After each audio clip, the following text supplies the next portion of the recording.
président Fesneau pour le groupe démocrate.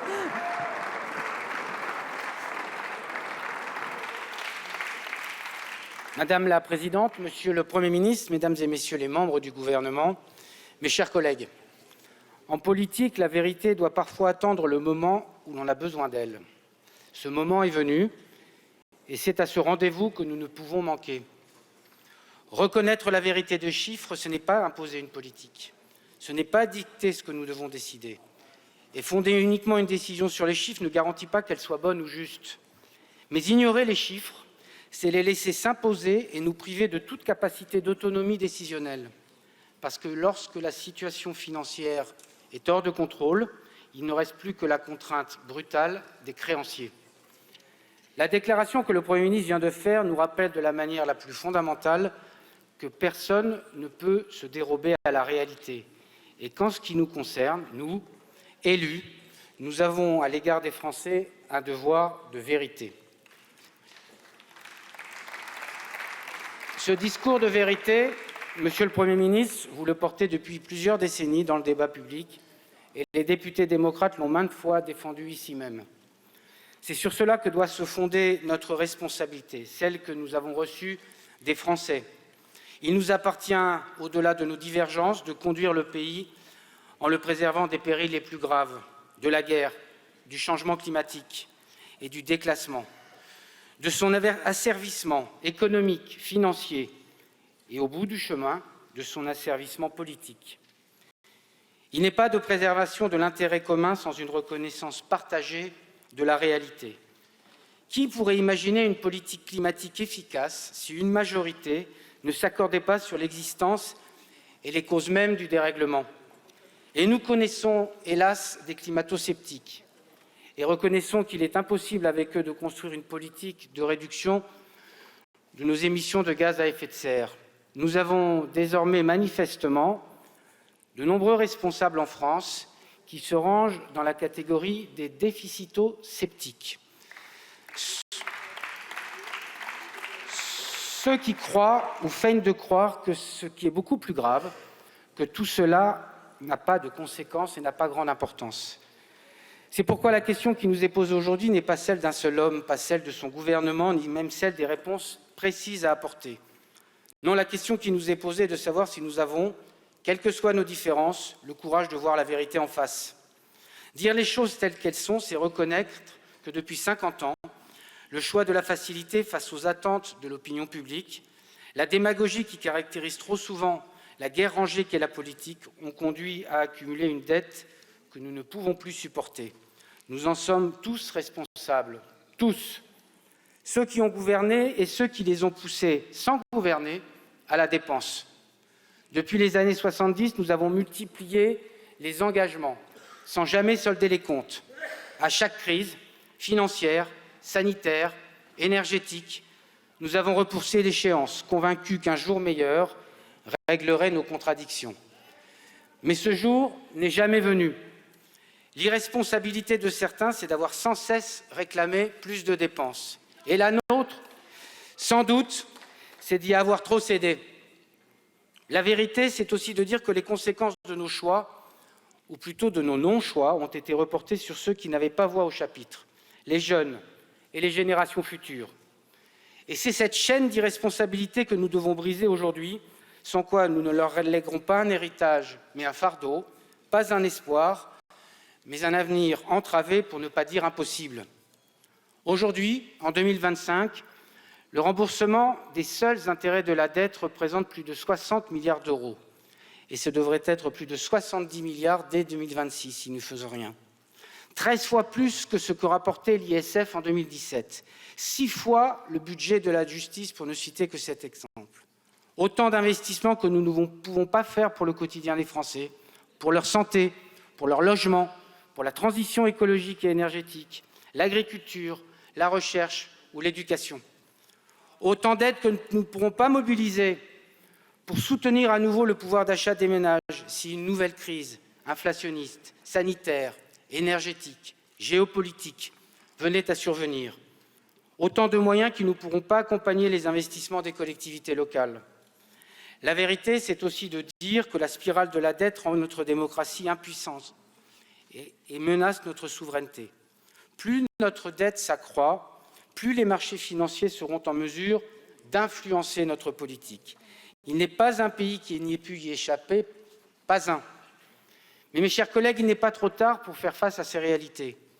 Nous pouvons faire ensemble le choix d'affronter la vérité des chiffres pour reprendre le contrôle, avant qu'ils ne prennent de manière irrémédiable celui du destin de notre pays. C'est même la condition sine qua non à l'émergence de compromis forts, équilibrés et surtout justes. C'est ce chemin que vous proposez, Monsieur le Premier ministre, avec cette déclaration, celui que nous avons toujours défendu au groupe Les Démocrates. Nous sommes convaincus que cette Assemblée n'est pas condamnée à l'affrontement stérile. Et nous pouvons être les artisans d'un rassemblement de femmes et d'hommes qui veulent chercher des solutions plutôt que des slogans, qui veulent être utiles plutôt qu'applaudis et facilement populaires, en cédant finalement aux tentations populistes, qui mettent l'intérêt du pays au-dessus des partis et qui ne pensent pas que nous irions mieux avec le chaos. Chaos qu'un certain nombre organise jusque dans l'enceinte même de cette Assemblée tous les jours. Voilà la méthode que nous devons revendiquer, partir de la vérité, dialoguer dans le respect et construire dans l'intérêt général.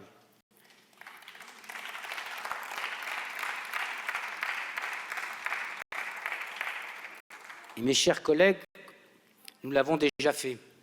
L'exercice de 2025 sur le budget l'a montré. Un compromis a été possible.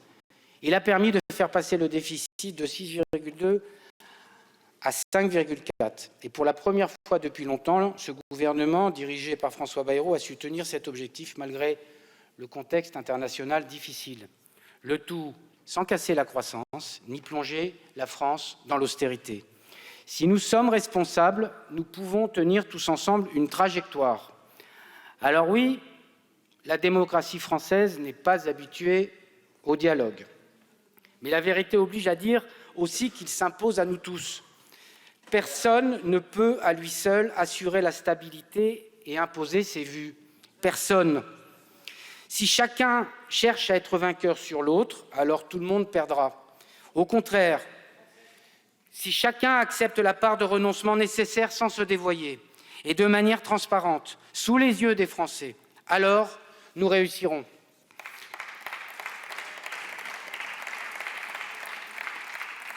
Et nous pouvons le construire avec méthode, c'est-à-dire abandonner les oukases et les lignes rouges intenables, c'est-à-dire ne pas être dans les arrière-pensées permanentes, boutiquières ou électorales. Cela nécessite que nous n'ayons pas de tabou, ni sur la taxation des plus aisés, ni sur la nécessaire réduction des dépenses, ni sur les grands bouleversements qui préoccupent les Français. Enfin, il suffit de suivre ce que nous avions fait pendant les débats budgétaires, vous n'auriez pas l'air étonné comme vous l'êtes là. La vérité, c'est aussi accepter que certains débats ne seront pas tranchés, ni ici, ni maintenant, que les Français seront appelés à se prononcer en 2027 et que d'ici là, nous pouvons être utiles en faisant œuvre commune sur nombre de sujets. Ce temps est précieux et nous n'avons pas le droit de le gâcher sous les yeux désabusés et de plus en plus en colère des Français. Ce que propose le Premier ministre, c'est aussi de bâtir la confiance autour de l'idée de justice. Je sais, chers collègues, que nous l'avons en partage avec nombre d'entre vous. La justice ne peut être fondée sur la désignation de boucs émissaires. Ni les riches, ni les chômeurs, ni les immigrés, ni les patrons, ni les travailleurs, ni les retraités, ni même, je l'ose, les responsables politiques. La justice, c'est de demander à chacun une contribution proportionnée à ses moyens. Et que, tel le colibri, chacun fasse sa part. Depuis 2017, notre groupe a fait des propositions concrètes en faveur de la justice fiscale. Élargissement de l'assiette de l'IFI, taxation des rachats d'actions et des superdividendes, rehaussement de la flat tax ou d'autres, pour rapprocher taxation du travail et taxation du capital.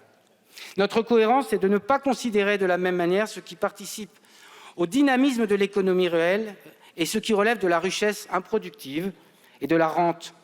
C'est la rente pour la rente qu'il faut chasser sans relâche, pas ceux qui créent, qui développent, et c'est valable pour les chefs d'entreprise comme pour chacun d'entre nous. Défendre la justice, c'est aussi mieux répartir les efforts de la solidarité nationale, avec la volonté qu'elle ne décourage pas les plus jeunes, ceux qui veulent créer et produire, ceux qui veulent, dans le public comme dans le privé, prendre des risques, et ceux qui se lancent dans la vie avec la charge d'une famille. Et face à ces défis, la France a des atouts immenses. Son travail, sa capacité productive, ses talents, sa créativité, sa recherche, son tissu d'entreprise, sa jeunesse évidemment. Nous avons des capacités industrielles extraordinaires dans de nombreux secteurs, de pointe et d'avenir. Chimie, mathématiques, aérospatiale, armement, nucléaire, industrie du luxe, pharmacie, culture, intelligence artificielle. Nous avons, prenons-en vraiment conscience, la meilleure agriculture du monde. Nous avons enfin un service public en mal-être, mais qui fait des envieux à l'extérieur de nos frontières. C'est aussi cette vérité-là qu'il faut entendre, celle d'un pays qui dispose des moyens de son sursaut et qui ne peut dès lors accepter la domination et la tutelle des autres, et plus encore celle des marchés financiers étrangers. Et il faut refuser le discours facile du déclin, ceux qui cherchent des boucs émissaires, les solutions simplistes, celui qui nourrit un désamour de la France quand nous devrions tant l'aimer et les Français avec. La vérité, le compromis et la justice ne sont pas des mots creux, ils forment ensemble une méthode qui a déjà fait ses preuves et qui peut, encore une fois, donner à notre pays la force de surmonter ces défis. Nous vivons un moment charnière, Monsieur le Premier ministre, et ce combat de vérité, qui est celui d'une vie, celui de votre vie, les députés démocrates le portent chacun d'entre eux et vous soutiennent. Nous le portons dans l'adversité aujourd'hui et nous continuerons de le porter demain avec vous. En cet instant, chacun des députés de la Nation détient une part de l'avenir de la France. Il se l'est vu confier lors des dernières élections législatives, avec une attente exprimée par chacun de nos concitoyens, celle de dialoguer, de travailler ensemble, de leur être utile. C'est sur cela, et non sur le sort du gouvernement, que nous devons nous déterminer. Oui ou non, ce sujet de la dette est-il urgent et grave pour notre pays, maintenant et pour l'avenir de notre jeunesse? Oui ou non, pouvons-nous nous entendre sur ce sujet crucial et adresser ainsi un message de stabilité, d'unité et de force au reste du monde? Oui ou non, pouvons-nous entamer un véritable dialogue, sans faux semblants, pour trouver des solutions à la hauteur de notre devoir vis-à-vis des générations futures? Monsieur le Premier ministre, Charles Péguy s'interrogeait sur le fait que taire la vérité, n'est-ce pas déjà mentir? Et il poursuivait en disant que ceux qui ne crient pas la vérité, quand ils savent la vérité, se font complices des menteurs et des faussaires.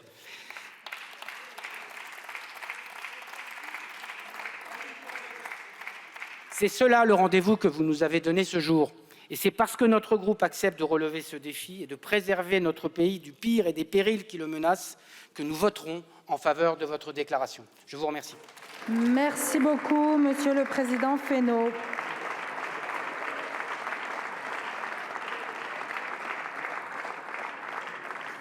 La parole est à présent à Monsieur Paul Christophe, président du groupe Horizon et Indépendants.